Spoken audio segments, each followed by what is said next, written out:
Medyo lang din naman. Okay? Dito naman po, kay Ante Begot. Ay, so medyo lang din. Dito naman tayo kay Auntie Marie.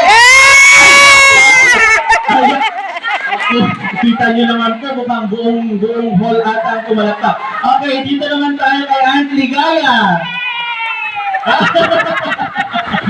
And lastly, kay Auntie Kading.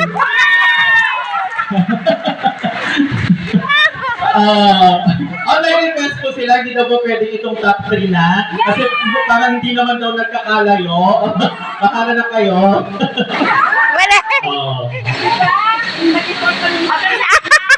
Okay, bahala na po yung ating bank.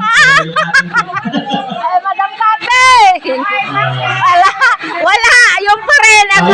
Okay, so ang magwagi po, Auntie Mariette from Noreen Clan. Congratulations. Ayan.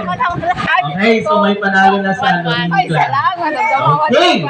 Ayan. Alright, so last item tayo bago tayo dumako sa ating next game. Okay.